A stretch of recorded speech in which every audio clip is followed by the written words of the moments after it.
હવે વિદ્યાર્થી મિત્રો આપણે સમય સંખ્યા વિશે ચર્ચા કરી અને અત્યાર સુધી આપણે બે રીત જોઈ ગયા. એક જોઈ યુક્લિડની ભાગ પ્રવિધિવાળી રીત અને એક રીત આપણે જોઈ અવયવ વૃક્ષની રીત. હવે વિદ્યાર્થી મિત્રો આપણે ચર્ચા કરવાની છે અસમય સંખ્યા વિશે. હવે અસમય સંખ્યા કેને કહેતા હતા વિદ્યાર્થી મિત્રો? તો મેં તમને આના અગાઉના લેક્ચરની અંદર અસમય સંખ્યા વિશે ચર્ચા કરી અને અસમય સંખ્યાનો જે ગણ છે, અસમય સંખ્યાના ગણને આપણે આઈ વડે દર્શાવીશું. અને અસમય સંખ્યા કોને કહેવાય? કે એવી તમામ સંખ્યા જે પી બાય ક્યુ સ્વરૂપે, એટલે કે એને અંશ અને છેદ સ્વરૂપે દર્શાવવાની છે. અને એનો જે અંશ રહ્યો ને એ બિલોંગ્સ ટુ ગણ એન, એટલે કે એનો અંશ જે છે એ અંશ કેની અંદર હોય? એનો અંશ રહ્યો એ ગણ એનની અંદર હોય, ઓલા ગણ ઝેડની અંદર હોય, અને એનો છેદ રહ્યો એ ગણ એનની અંદર હોય. આવી તમામ જે સંખ્યાઓ છે ને એને આપણે કેવી સંખ્યાઓ કહેતા હતા વિદ્યાર્થી મિત્રો? સમય. પરંતુ અસમય સંખ્યા એટલે શું? તો અસમય સંખ્યા એટલે જે સમય સંખ્યા ન હોય તેને આપણે અસમય સંખ્યા કહેશું. તો હવે હું તમને અસમય સંખ્યા એટલે શું એના વિશે થોડીક ચર્ચા કરવા માગું છું. તો અસમય સંખ્યા એટલે વિદ્યાર્થીઓ તો તમને ગમે તે પ્રકારની સંખ્યા આપેલી હોય, સૌ પ્રથમ આપણે શું કરવાનું છે? એને અંશ અને છેદ સ્વરૂપે દર્શાવવાનું છે. અંશ અને છેદ સ્વરૂપે દર્શાવાઈ ગયા પછી તે સંખ્યાનો અંશ એટલે કે એને આપણે પી કહેશું, અને તે સંખ્યાનો છેદ એને આપણે કહેશું ક્યુ. હવે એનો જે અંશ રહ્યો વિદ્યાર્થી મિત્રો, એનો અંશ રહ્યો એ કેની અંદર હોવો જોઈએ? ગણ ઝેડની અંદર. એટલે કે પી બિલોંગ્સ ટુ ઝેડ, પરંતુ અસમય સંખ્યા હશે એટલે પી નોટ બિલોંગ્સ ટુ ગણ ઝેડ હોવું જોઈએ, અને એનો છેદ રહ્યો એ ગણ એનમાં હોવો જોઈએ નહીં. એટલે કે આ શરતનું જે સંખ્યા સમાધાન કરશે ને એને સમય સંખ્યા કહેશું, એટલે અસમય સંખ્યા કહેશું. અને આપણે જોઈ ગયા કે અસમય સંખ્યા કઈ કઈ આવે? તો અસમય સંખ્યાની અંદર તમામ વર્ગમૂળવાળી સંખ્યા આવે, એટલે કે જે પૂર્ણ વર્ગ નથી તે વર્ગમૂળ 2, વર્ગમૂળ 3, વર્ગમૂળ 4 નહીં આવે, કારણ કે 4નું વર્ગમૂળ 2 નીકળે છે. વર્ગમૂળ 5, વર્ગમૂળ 6, 7, વર્ગમૂળ 8, પછી વર્ગમૂળ 9 નહીં આવે, પછી વર્ગમૂળ 10. આ પ્રકારની સંખ્યાઓને અસમય સંખ્યા કહેવાય. હું અહીંયા ઉદાહરણ દ્વારા એક સમજાવું. તો અહીંયા ઉદાહરણની અંદર અત્યારે હું સંખ્યા લઉં છું 3. તો 3 છે તો એના છેદમાં કાંઈ ન હોય તો 1 તો હોય જ. એટલે કે પહેલાં તમને જે સંખ્યા આપેલી છે એના અંશ છેદ સ્વરૂપે તે સંખ્યાને દર્શાવવાની. તો અહીંયા મેં અંશ છેદ સ્વરૂપે દર્શાવી દીધી. હવે એનો અંશ રહ્યોની ગણ ઝેડમાં, એટલે કે 3 ઝેડમાં આવે? હા, તો 3 ઝેડમાં આવે. એનો છેદ રહ્યો એ ગણ એનમાં આવે? હા, એનો છેદ 1 રહ્યો એ ગણ એનમાં આવે. માટે આપેલી જે સંખ્યા 3 છે એ કેવી સંખ્યા થશે વિદ્યાર્થી મિત્રો? એ 3 જે સંખ્યા છે એ સમય સંખ્યા થશે. પરંતુ અસમય સંખ્યા કોને કહેવાય? તો આ શરતનું જે સમાધાન ન કરે એને આપણે અસમય સંખ્યા કહીશું. દાખલા તરીકે અહીંયા હું લઉં છું વર્ગમૂળ 2. તો વર્ગમૂળ 2ના છેદમાં કાંઈ ન હોય તો 1 તો હોય. તો અહીંયા વર્ગમૂળ 2 એટલે કે અંશ રહ્યો ને એ ઝેડમાં ન આવે, કારણ કે ઝેડમાં વર્ગમૂળવાળી સંખ્યા આવશે નહીં, અને એનો છેદ રહ્યો ને એનમાં આવે છે. તો જ્યારે અંશ અને છેદ, અંશ ઝેડમાં હોય અને છેદ એનમાં હોય ત્યારે જ એની સમય સંખ્યા કહેવાય. જ્યારે અંશ અથવા છેદ બંનેમાંથી એક ઝેડમાં ન હોય અથવા તો એનમાં ન હોય ત્યારે આપણે એને અસમય સંખ્યા કહેશું. એટલે કે વર્ગમૂળ 2 કેવી થશે? અસમય સંખ્યા. કેમ? કારણ કે એનો જે અંશ રહ્યો એ ઝેડમાં નથી, જેનો છેદ રહ્યો એ ગણ એનમાં છે, પરંતુ અંશ રહ્યો એ નથી. માટે આપેલી સંખ્યાને આપણે કેવી સંખ્યા કહેશું વિદ્યાર્થી મિત્રો? અસમય સંખ્યા. એવી રીતે તમે ઘણી બધી અસમય સંખ્યા ચર્ચા કરી શકો છો. હવે આપણે અસમય સંખ્યાને સાબિત કરવાની છે. દાખલા તરીકે તમને એમ કહે કે વર્ગમૂળ 2 અસમય સંખ્યા છે, તો આપણે અહીંયા જોઈ ગઈ કે આ શરતનું સમાધાન કરતી નથી. માટે જે વર્ગમૂળ 2 રહ્યાની અસમય સંખ્યા છે, તો આપણે આની સાબિતી આપવાની છે કે વર્ગમૂળ 2 કેવી રીતે અસમય સંખ્યા છે. તો એની સાબિતી માટે આપણે અહીંયા જોઈએ. એના માટે આપણે અહીંયા ઉદાહરણ 9ની ચર્ચા કરીએ. તો સાબિત કરો કે વર્ગમૂળ 3 અસમય સંખ્યા છે. તો આપણને ખ્યાલ છે કે અસમય સંખ્યા આપણે કોને કહેશું વિદ્યાર્થી મિત્રો? કે જેનો અંશ અને છેદ જે રહ્યો એનો અંશ ઝેડમાં ન હોય અથવા તો એનો છેદ એનમાં ન હોય, બંનેમાંથી એક વસ્તુ ન હોય, એટલે એને અસમય સંખ્યા કહેશું. તો આપણે અહીંયા સાબિતી આપવાની છે. તો સાબિત કરવા માટે તમને અહીંયા જે સંખ્યા આપેલી છે એ કઈ છે? વર્ગમૂળ 3. તો વર્ગમૂળ 3 ને હું અંશ અને છેદ સ્વરૂપે દર્શાવીશ. તો વર્ગમૂળ 3ના અંશને હું a કહીશ અને છેદને શું કહીશ? b. પરંતુ વિદ્યાર્થી મિત્રો અહીંયા જે b ની કિંમત છે ને આપણે 0 લેશું નહીં, 0 સિવાયની b ની કિંમત લેવી પડશે. કારણ કે જે સંખ્યાનો છેદ 0 હોય એટલે કે તે સંખ્યા કેવી આવી શકે? અવ્યાખ્યાયિત સંખ્યા થઈ શકે. માટે આપણે અહીંયા શું કરીશું વિદ્યાર્થી મિત્રો કે વર્ગમૂળ 3 ને એના છેદમાં b સ્વરૂપે દર્શાવીશું. એના છેદમાં b એટલે અંશ અને છેદ સ્વરૂપે. તો હવે આપણે એની સાબિતી આપતા જોઈએ કે વર્ગમૂળ 2 સાબિત કરો કે વર્ગમૂળ 3 એ અસમય સંખ્યા છે. હવે આપણને ખ્યાલ જ છે અસમય સંખ્યા છે, પણ આપણે અહીંયા સાબિતી આપવાની જરૂર છે. તો જોઈએ, તો આથી આપણે શું કરીશું? તો આથી આપણે શૂન્યતર, વિદ્યાર્થી મિત્રો શૂન્યતર એટલે શું? તો શૂન્યતર એટલે શૂન્ય ન હોય એવી સંખ્યા, એટલે કે શૂન્ય સિવાયની તમામ સંખ્યા તમે લઈ શકો. તો આથી આપણે શૂન્યતર સંખ્યા a અને b શોધી શકીએ કે જેથી, એટલે કે હવે આપણે a અને b સંખ્યા ધારવાની છે, લેવાની છે. કેવી લેવાની છે? શૂન્યતર. શૂન્યતર એટલે કે શૂન્ય સિવાયની સંખ્યા, પ્લસમાં અથવા તો માઇનસમાં કોઈ પણ લઈ શકાય. અહીંયા a અને b મેં સંખ્યા લઈ લીધી. હવે વિદ્યાર્થી મિત્રો આપણે એવી a અને b સંખ્યા લીધી કે જેથી કરીને વર્ગમૂળ 3 બરાબર એના છેદમાં b થાય. કાઉન્સમાં લખેલું છે જ્યાં b નોટ ઇક્વલ ટુ 0, એટલે કે b ની કિંમત 0 લેવાની નથી. કારણ કે a અને b બે શૂન્યતર છે. કારણ કે b ની કિંમત 0 લેશો તો કોઈ પણ સંખ્યાનો છેદ 0 હોય તો એ સંખ્યા અવ્યાખ્યાયિત થાય, એટલે કે એનું મૂલ્ય મળી શકે નહીં. એટલા માટે આપણે છેદ કેવો નહીં લઈ? છેદ રહ્યો એ 0 હશે એવી સંખ્યા લેશું નહીં. તો હવે આપણે વર્ગમૂળ 3 બરાબર મેં એના છેદમાં b લીધું, એટલે કે વર્ગમૂળ 3 રહ્યું ને એને મેં અંશ અને છેદ સ્વરૂપે દર્શાવ્યું, અને એનો અંશ મેં લીધો a અને એનો છેદ લીધો મેં b. હવે એની અંદર a અને b નો, જો a અને b જે સંખ્યા લીધી ને એનો ગુસા રહ્યો ને વિદ્યાર્થી મિત્રો 1 થાય છે. તો કોઈ બે સંખ્યાનો ગુસા જે રહ્યો એ બે સંખ્યાનો ગુસા 1 એટલે શું વિદ્યાર્થી મિત્રો? એ બે સંખ્યાનો ગુસા 1 એટલે એ બે સંખ્યા રહીને એ બે સંખ્યા કેવી હશે? અવિભાજ્ય સંખ્યા હશે વિદ્યાર્થી મિત્રો. અવિભાજ્ય સંખ્યા એટલે શું? કે દાખલા તરીકે હું અહીંયા 2 અને 5 લઉં તો જો 2 નો અવયવ 1 પણ ન થાય ને 5 નો અવયવ 1 પણ ન થાય, એટલે આનો ગુસા રહ્યો ને 2 અને 5 નો ગુસા 1 મળે. એટલે કે ટૂંકમાં જે તમે a અને b સંખ્યા લીધી ને એનો ગુસા 1 છે, એટલે તમે એવું કહી શકો કે એ બે જે સંખ્યા રહી ને એ બે સંખ્યા કેવી સંખ્યાઓ છે? અવિભાજ્ય સંખ્યાઓ છે. એ બે સંખ્યાઓ કેવી થશે વિદ્યાર્થી મિત્રો? અવિભાજ્ય થશે. તો ફરી પાછા આપણે અહીંયા આવી જાય. હવે એનો ગુસા તમને અહીંયા આપેલો છે. એનો ગુસા કેટલો આપેલો છે વિદ્યાર્થી મિત્રો? એનો ગુસા આપેલો છે 1, એટલે કે a અને b કેવી સંખ્યા છે? અવિભાજ્ય. એનો મતલબ a અને b અવિભાજ્ય સંખ્યા હોય ને એટલે a અને b નો ભાગાકાર થઈ શકે નહીં, એટલે કે એના છેદ ઉડી શકે નહીં. અને અહીંયા તમને કાઉન્સમાં કીધું છે a ની કિંમત રહી ને એ ગણ n અને b ની કિંમત એ ગણ n ની અંદર છે. હવે એનાથી આગલા સ્ટેપ તરફ વિદ્યાર્થી મિત્રો આવી. તો અહીંયા જે તમને સ્ટેપ આપેલું છે એના ઉપર ધ્યાન કરો. b રહ્યો એ છેદમાં છે, તો આ બાજુ આવે એટલે વર્ગમૂળ 3 સાથે ગુણાકારમાં આવશે, એટલે વર્ગમૂળ 3 ને b ગુણે એટલે વર્ગમૂળ 3b બરાબર આ બાજુ a વધશે એટલે a થશે વિદ્યાર્થી મિત્રો. હવે સાબિત કરવા માટે આ સાબિતીવાળા દાખલા છે, ફરજિયાત આના 5 સ્ટેપ છે. આ 5 સ્ટેપ મુજબ વર્ગમૂળ 3ની અત્યારે હું જે રીતે સાબિતી આપું છું ને એ જ રીતે તમને વર્ગમૂળ 5 પૂછે, વર્ગમૂળ 10 પૂછે, વર્ગમૂળ 20 પૂછે, વર્ગમૂળ 26 પૂછે, ગમે એ પૂછે એ તમને આવડવું પડે ને. એના માટે ખાલી આ જ વસ્તુ છે.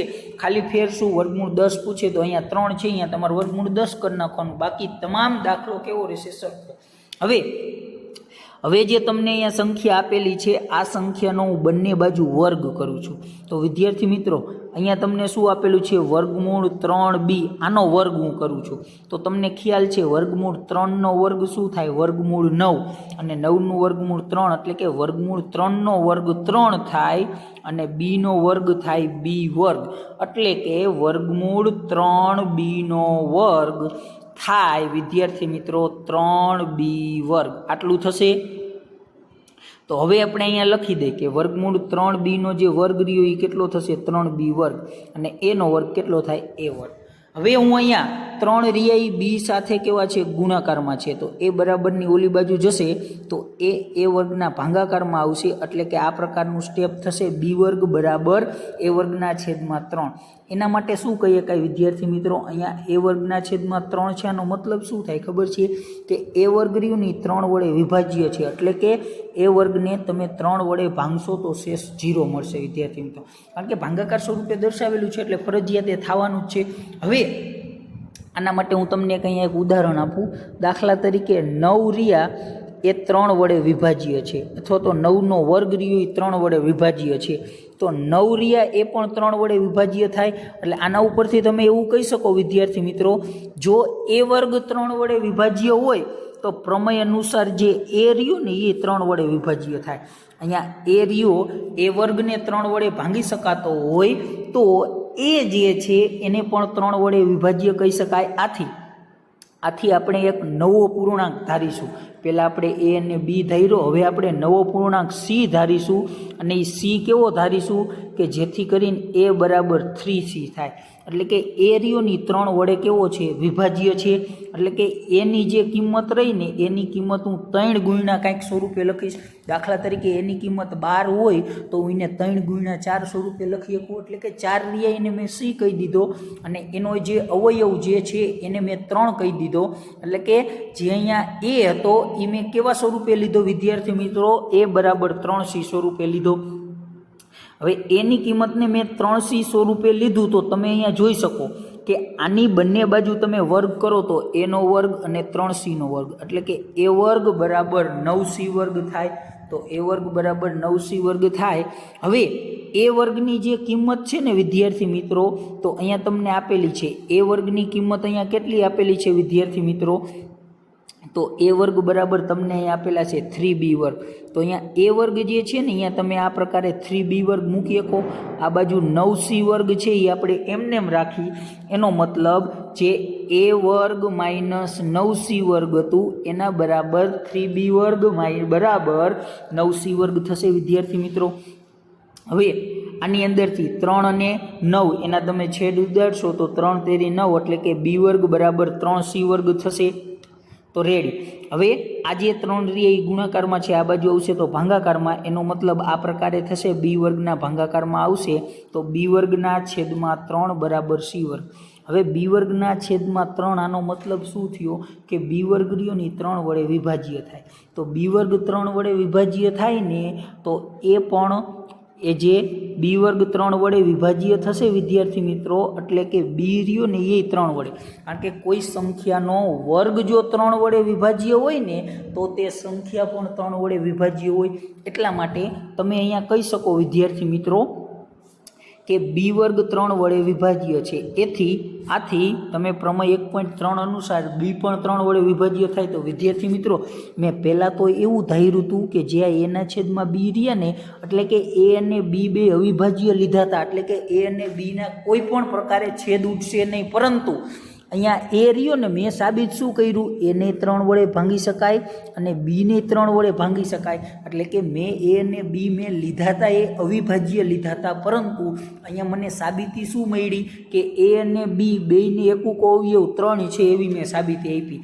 એટલે કે માટે એ અને બીને ઓછામાં ઓછો એક સામાન્ય અવયવ, એટલે કે એ અને બી બેયને એકૂક અવયવ 3 છે એવી મેં સાબિતી આપી વિદ્યાર્થી મિત્રો. તો જો આ બેયને સામાન્ય અવયવ હોય તો આપણે તો એવું લીધું હતું કે એ અને બી અવિભાજ્ય છે. તો આપણે જે ધારણા કરી હતી એ ધારણા કેવી પડે વિદ્યાર્થી મિત્રો, ખોટી પડે. કારણ કે આપણે ધારણા એવી કરી હતી કે એ અને બી અવિભાજ્ય છે, કારણ કે એ અને બી જો અવિભાજ્ય હોય, આથી એ અને બી આપણે અવિભાજ્ય હોય એટલે એને એક સિવાય કોઈ સામાન્ય અવયવ ન હોય. આથી એ અને બીને એક જ સિવાય કોઈ સામાન્ય અવયવ નથી એવી આપણે ધારણા કરી હતી. એનો વિરોધાભાસ થયો વિદ્યાર્થી મિત્રો. વિરોધાભાસ એટલે કે આપણે જે ધારણા કરી હતી ખોટી પડી. તો એ ધારણા ખોટી પડી એનું કારણ શું હતું વિદ્યાર્થી મિત્રો, કારણ કે આપણે અહીંયા કીધું હતું કે જે વર્ગમૂળ 3 રહ્યા ને એ સમય સંખ્યા છે એવું આપણે ધાર્યું હતું. તો આપણી ધારણાનો વિરોધાભાસ જે થાય છે ને એનું કારણ શું છે, તો વર્ગમૂળ 3 સમય છે ને એ ધારણા અસત્ય હોવાથી આ વિરોધાભાસ મળે છે. એટલે કે આ જે વિરોધાભાસ થયો એનું કારણ એક જ છે કે વર્ગમૂળ 3 રહ્યું ને એને આપણે સમય સંખ્યા કીધું હતું. તો એટલે આપણે કહી શકાય કે આનો વિરોધાભાસ ઉત્પન્ન થયો, એટલે કે આપણે જે ધારણા કરી હતી ખોટી પડે. એટલે કે મેં એવું ધાર્યું હતું કે વર્ગમૂળ 3 સમય છે, એ ધારણા ખોટી પડી. એટલા માટે તમે કહી શકો કે આથી તમે કહી શકો કે જે તમે વર્ગમૂળ 3 સમય કીધું હતું ને એ સમય ન મળે, પણ કેવી સંખ્યા મળે વિદ્યાર્થી મિત્રો? અસમય સંખ્યા મળે. આથી આપણી ધારણા કરી શકાય કે આપેલી સંખ્યા વર્ગમૂળ 3 કેવી છે વિદ્યાર્થી મિત્રો? અસમય સંખ્યા છે. તો આ જ પ્રકારે વિદ્યાર્થી મિત્રો આ દાખલો જે પ્રકારે કર્યો એ જ પ્રકારે તમને વર્ગમૂળ 3 પૂછે, વર્ગમૂળ 2 પૂછે, એટલે કે પૂર્ણ વર્ગ સિવાયની પૂર્ણ વર્ગ કઈ કઈ સંખ્યાઓ છે? તો પૂર્ણ વર્ગ સંખ્યાની અંદર વિદ્યાર્થી મિત્રો 4, 9, 25, 36, 49, 64, 81, 100, 121, 144, 169, 196 આ તમામ સંખ્યાઓ 256 આ તમામ સંખ્યાઓ જે છે વિદ્યાર્થી મિત્રો એ પૂર્ણ વર્ગ છે. એના સિવાયની જે તમામ સંખ્યાઓ રહે એ કેવી છે? પૂર્ણ વર્ગ નથી. માટે એ તમામ સંખ્યાઓ અસમય સંખ્યા કહેવાય. તો તમને અહીંયા અસમય સંખ્યામાં ગમે તે સંખ્યા પૂછે તમે આ પ્રકારે એની સાબિતી આપી શકો છો. તો આપણે અહીંયા કોઈ પણ સંખ્યા અસમય સંખ્યા છે એની સાબિતી આપી હોય વિદ્યાર્થી મિત્રો તો આ પ્રકારના 5 સ્ટેપ્સ છે. હું તમને ફરી વખત આ દાખલો સમજાવવા માગું છું. સૌ પ્રથમ તમારે એ અને બી એવા ધારવાના કે જે બંને કેવા હોય? અવિભાજ્ય હોય. અવિભાજ્ય એટલે કે એનો ગુસા 1 હોય. હવે કોઈ પણ એ અને બી અવિભાજ્ય હોય ને એટલે એને હે ને એકય સામાન્ય અવયવ ન હોય. પછી મેં સાબિત શું કર્યું કે એ રહ્યો ને એને એક સામાન્ય એટલે કે એ રહ્યો એ 3 વડે વિભાજ્ય છે. એ 3 વડે વિભાજ્ય હોય એટલે કે એનો અવયવ 3 મળે છે.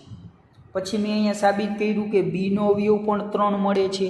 તો એનો મતલબ એવો થયો કે જે મેં એ અને બી અવિભાજ્ય લીધા હતા એટલે કે એ અને બીને એક સિવાય કોઈ સામાન્ય અવયવ નહોતું, એ ધારણાનો વિરોધાભાસ થયો. અને આ વિરોધાભાસ ઊભો થવાનું એક જ કારણ છે કારણ કે મેં વર્ગમૂળ 3 રહ્યાની સમય છે એવું કીધું હતું. માટે તમે અહીંયા કહી શકો કે વર્ગમૂળ 3 સમય છે, ધારણાનો વિરોધાભાસ ઉત્પન્ન થયો. માટે વર્ગમૂળ 3 કેવી સંખ્યા થશે? અસમય સંખ્યા. તો આ જ પ્રકારે વિદ્યાર્થી મિત્રો આજે આપણે બીજો દાખલો કરીશું. બીજો દાખલો ટ્રાય કરવા પરિવર્તન કરીશું. તો હવે તમને અહીંયા સંખ્યા એક આપેલી છે, દર્શાવો કે 5 - વર્ગમૂળ 3 અસમય સંખ્યા છે. તો તમને ખ્યાલ છે વિદ્યાર્થી મિત્રો વર્ગમૂળ 3 રહ્યુંની અસમય છે કારણ કે આની સાબિતી આપણે આગળના દાખલામાં આપી ગયા કે વર્ગમૂળ 3 જો અસમય સંખ્યા હોય તો તમે અહીંયા એટલું કહી શકો વિદ્યાર્થી મિત્રો વર્ગમૂળ 3 અસમય સંખ્યા હોય ને તો અસમય સંખ્યાનો કોઈ સંખ્યા હારેની બાદબાકી રહીને એ અસમય સંખ્યા મળે વિદ્યાર્થી મિત્રો ફરજિયાત. કારણ કે નિયમ છે, આપણે ધોરણ 9માં 4 નિયમ જોઈ ગયા. કારણ કે જે પહેલું જ ચેપ્ટર હતું ધોરણ 9ની અંદર સંખ્યા પદ્ધતિ, એના 4 નિયમ હતા કે અસમય સંખ્યાનો કોઈ પણ સમય સંખ્યા કે અસમય સંખ્યા સાથેનો સરવાળો બાદબાકી હંમેશા કેવો મળે? અસમય. માટે તમે એટલી ધારણા કરી શકો કે અહીંયા 5 - વર્ગમૂળ 3 છે ને અસમય જ મળે. પરંતુ આપણને સાબિત કરવાનું કીધું છે તો આપણે સાબિત કરી. તો સૌ પ્રથમ આપણે શું કરવાનું છે કે જે વર્ગમૂળ 3 5 - વર્ગમૂળ 3 અસમય કીધું છે ને એને આપણે ધારી લેવાનું કે એ સમય છે. હવે એને આપણે ધારવા માટે આપણે 2 સંખ્યા ધારશું એટલે કે આપણે પરસ્પર અવિભાજ્ય હોય. અવિભાજ્ય એટલે કે એ અને બીને એક પણ સામાન્ય અવયવ ન હોય ને એવો આપણે એ અને બી રીયાની શૂન્ય પૂર્ણતક શોધીશું. એટલે કે શૂન્યતર પૂર્ણાંક લઈશું એ અને બીની કિંમત. અને અહીંયા તમને જે વસ્તુ સાબિત કરવાની કીધી છે ને 5 - વર્ગમૂળ 3 એના બરાબર આપણે એ અને બી લેશું એટલે કે એના છેદમાં બી લેશું. હવે શું કરવાનું વિદ્યાર્થી મિત્રો? એના બરાબર એના છેદમાં બી લીધું પછી સાદુરૂપ આપવાનું છે. આ 5 રહ્યા આ બાજુ કેવા છે? પ્લસ છે. આ બાજુ હવે તો માઇનસ થશે તો એ - બી એના છેદમાં બી -5 થશે વિદ્યાર્થી મિત્રો. હવે બંને બાજુ માઇનસ નિશાની વડે ગુણવું એટલે વર્ગમૂળ 3 હતા એ પ્લસ થઈ જાય અને આ બાજુ માઇનસ વડે ગુણવું તો એના છેદમાં બી જે પ્લસ હતા એ માઇનસ થઈ જશે અને વર્ગમૂળ -5 હતા એ માઇનસ હતા એ કેવા થઈ જશે? પ્લસ. હવે શું કરશું વિદ્યાર્થી મિત્રો? તો હવે અહીંયા આપણને આ પ્રકારે લખી શકશું કે અહીંયા -a/b +5 હતું તો એને 5 - a/b સ્વરૂપે લખી શકાય વિદ્યાર્થી મિત્રો. હવે હું શું કરીશ તો વર્ગમૂળ 3 બરાબર અહીંયા લસા લઈશ તો 5 - a/b આનો લસા લઉં, b આને ગુણ્યો તો આનો લસા શું આવશે? 5b - a/b આવો લસા આપી શકે, જે અહીંયા લખેલો છે. તો હવે વિદ્યાર્થી મિત્રો વર્ગમૂળ 3 બરાબર તમને અહીંયા આટલું મળે છે વિદ્યાર્થી મિત્રો કે 5b - a/b. તો હવે તમે શું કહી શકો વિદ્યાર્થી મિત્રો, a અને b રહ્યા ને એ બે પૂર્ણાંકો હોવાથી 5 - a/b સંખ્યા રહી ને સમય સંખ્યા મળે.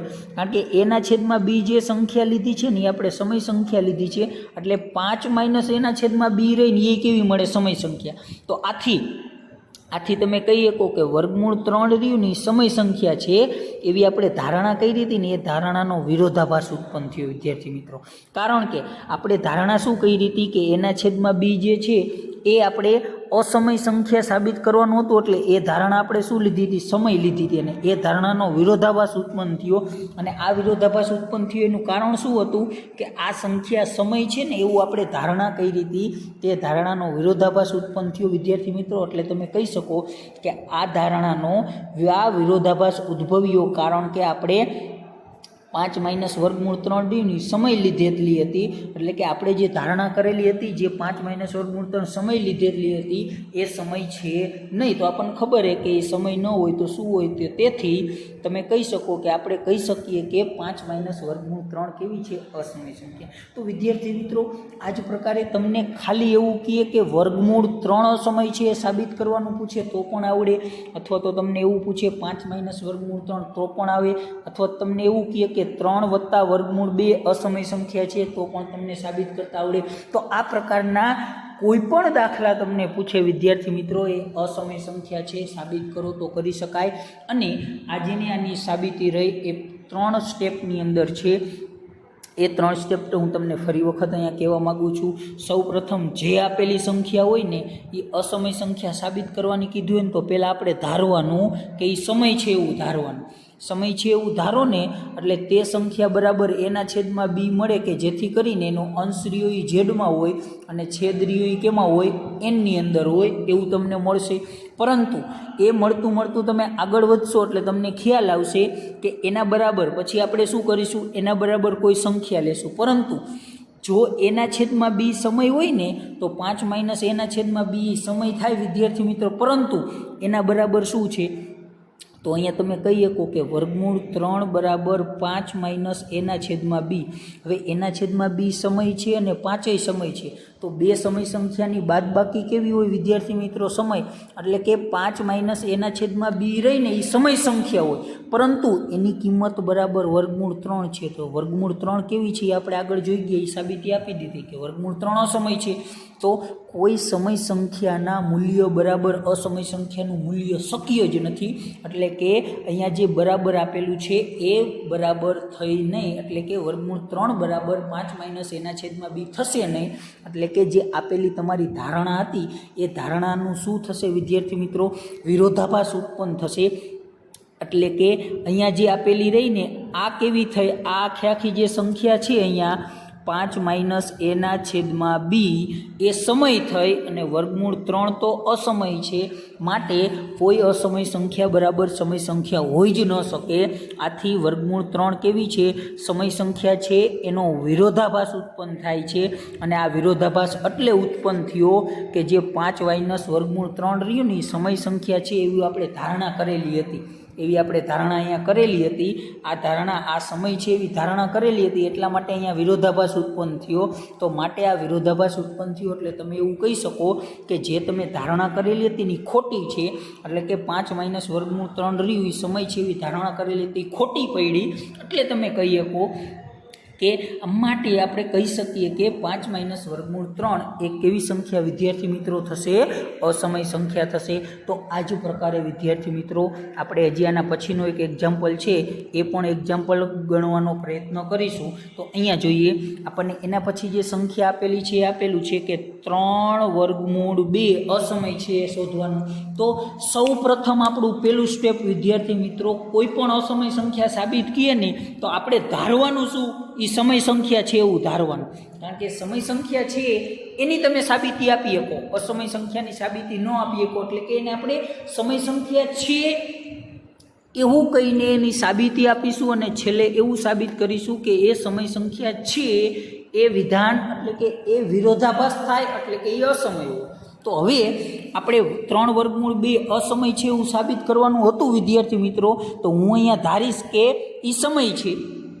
હવે સમય હોય એટલે કે કોઈ પણ અવિભાજ્ય પૂર્ણાંક a અને b શૂન્યતર પૂર્ણાંક એવા હોવા જોઈએ કે 3√2 રહ્યા ને એના બરાબર એના છેદમાં b થાય, કારણ કે એ સમય છે.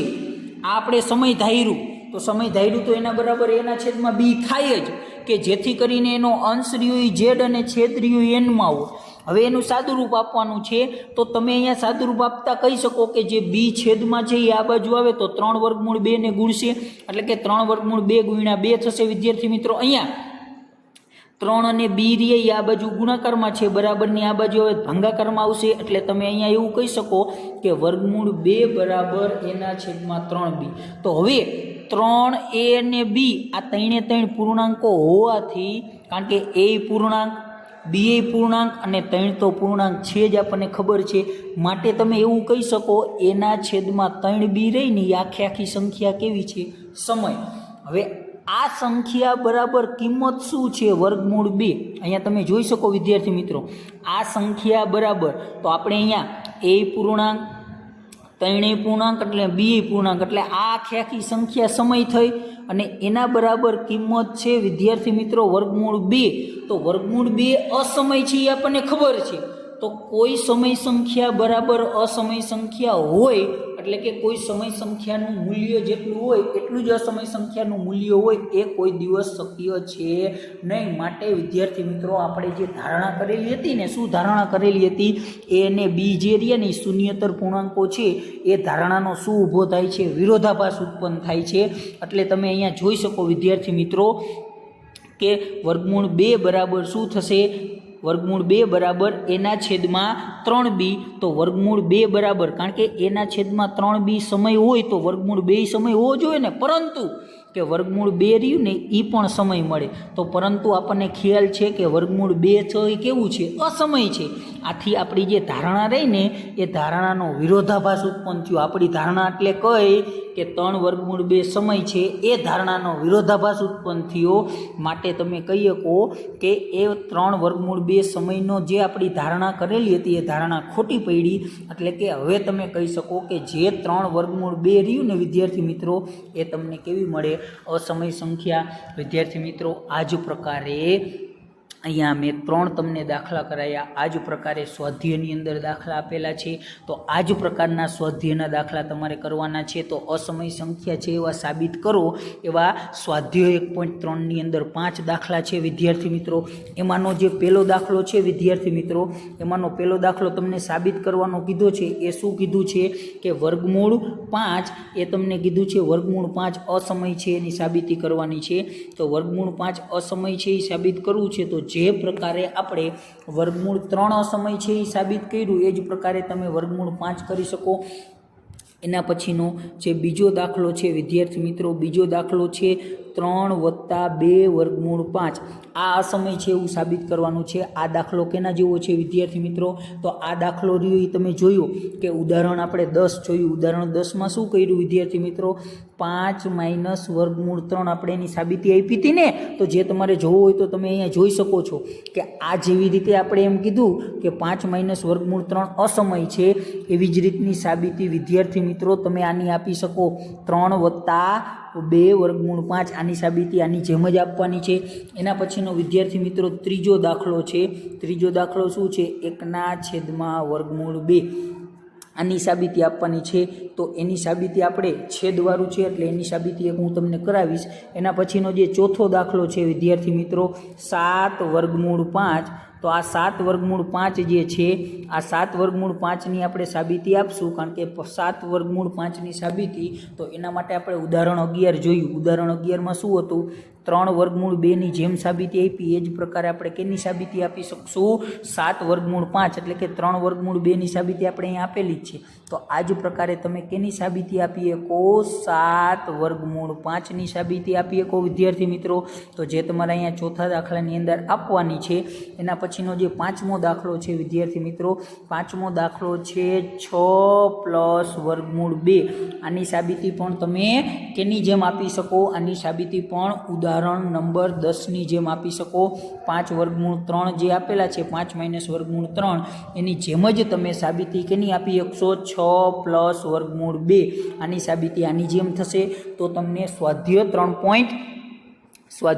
1.3ની અંદર 5 દાખલા કુલ આપેલા છે, એમાંનો આ દાખલાની સાબિતી આપી શકશો ઉદાહરણ 9ની જેમ. આ દાખલાની સાબિતી ઉદાહરણ 10ની જેમ આપી શકશો.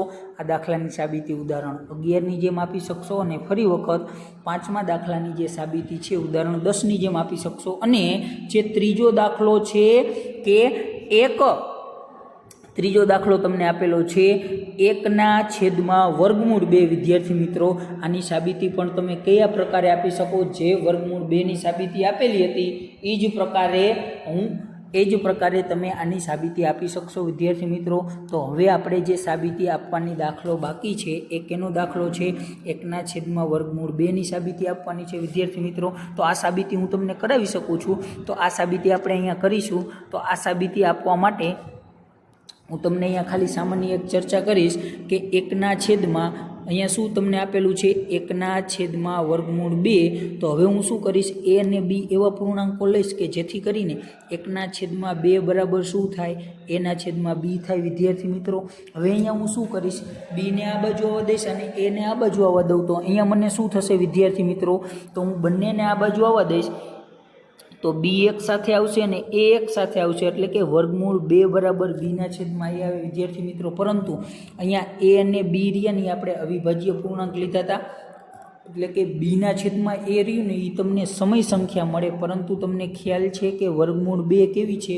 અસમય સંખ્યા. એ આપણે કેમ જોયું? ઉદાહરણ નંબર 11ની અંદર એની ચર્ચા કરી કે વર્ગમૂળ 2 કેવું છે? અસમય. તો તમે કહી શકો કે b/a રહ્યું ને એ સમય છે અને એના બરાબર વર્ગમૂળ 2 છે. તો જો આ સમય હોય તો આ સમય થાય, પરંતુ વર્ગમૂળ 2 તો અસમય છે. એટલે કે આની અંદર જે આપણે a અને b શૂન્યતર પૂર્ણાંકો લીધા હતા અથવા તો અવિભાજ્ય શૂન્યતર પૂર્ણાંકો લીધા હતા, એ ધારણા આપણી ખોટી પડશે.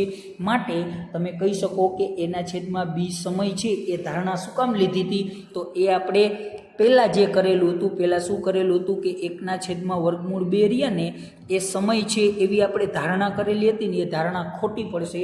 કારણ કે કોઈ સમય સંખ્યા બરાબર અસમય સંખ્યા હોય જે શક્ય છે નહીં. માટે આપણે જે ધારણા કરેલી હતી કે 1/વર્ગમૂળ 2 એ સમય સંખ્યા છે, આવી ધારણા આપણે સૌ પ્રથમ કરેલી હતી. એ ધારણા જે આપણી હતી એ ધારણા આપણી ખોટી પડશે. માટે તમે કહી શકો કે આ ધારણા ખોટી પડે એટલે કે વર્ગમૂળ 1/વર્ગમૂળ 2 એ સમય સંખ્યા નથી, પરંતુ 1/વર્ગમૂળ 2 એ કેવી થશે? અસમય સંખ્યા થશે. તો વિદ્યાર્થી મિત્રો, આજે આપણે અહીંયા 1.3 માટે તમામ દાખલા કુલ કરાયા, એટલે કે મેં અહીંયા તમને 4 દાખલા કરાવેલા છે અને બાકીના જે 4 દાખલા છે એ 4 દાખલા તમારે કરવાના છે. એ 4 દાખલાની રકમ જોવી હોય તો તમે અહીં જોઈ શકો છો. એ 4 દાખલામાં પહેલો જે દાખલો છે એ વર્ગમૂળ 5 અસમય છે એ સાબિત કરો. બીજો જે દાખલો છે એ 3 વત્તા 2 વર્ગમૂળ 5 અસમય છે એ સાબિત કરવાનો છે. ત્રીજો જે દાખલો છે 7 વર્ગમૂળ 5 અસમય છે એ સાબિત કરવાનો છે. એના પછીનો ચોથો દાખલો છે 6 પ્લસ વર્ગમૂળ 2. તો આ મેં જે રીતે દાખલા કરાયા એ જ રીતે તમે કરી શકશો. અને એની અંદર જે 5મો દાખલો હતો 1/વર્ગમૂળ 2 અસમય સાબિત કરો, એ તો મેં તમને અહીંયા સાબિતી આપી દીધી વિદ્યાર્થી મિત્રો. તો મોસ્ટ આઈએમપી દાખલો છે કે અસમય સંખ્યા છે એમ સાબિત કરો. તો આ 8 દાખલામાંથી કોઈ પણ પ્રકારની સંખ્યા અસમય છે એવું સાબિત કરવાનું કે વિદ્યાર્થી મિત્રો તો તમને ફરજિયાત આવડવું પડે. તો આ અસમય સંખ્યા સાબિત કરવાવાળા દાખલા છે એ તમામ દાખલા શાંતિથી તમારે કરવાના છે. કાંઈ પણ પ્રકારની મુશ્કેલી પડે તો આપણી પાસે ઉદાહરણ 9, 10 અને 11 છે, એ મુજબ તમે કરી શકો છો વિદ્યાર્થી મિત્રો. તો આજના લેક્ચરમાં આપણે અહીંયા સુધી રાખીશું. આના પછીના લેક્ચરની અંદર આપણે દશાંશ અભિવ્યક્તિ વિશે ચર્ચા કરીશું, કારણ કે સમય સંખ્યાઓ અને તેના દશાંશ નિરૂપણ વિશે. કારણ કે કોઈ પણ સમય સંખ્યા હોય ને એનું દશાંશ નિરૂપણ કેવું હોય? દશાંશ નિરૂપણ એટલે વિદ્યાર્થી મિત્રો પોઈન્ટ પછીનું જે સ્વરૂપ હોય એ કેવું હોય કે અનંત હોય, અનંત આવૃત હશે અથવા તો અનંત અનાવૃત હશે. એના વિશેની ચર્ચા જે છે એ આપણે આના પછીના ભાગ 6 એટલે કે લેક્ચર નંબર 6 ની અંદર ચર્ચા કરીશું વિદ્યાર્થી મિત્રો. તો આજના લેક્ચરમાં આપણે આજે અહીંયા સુધી રાખીએ છીએ.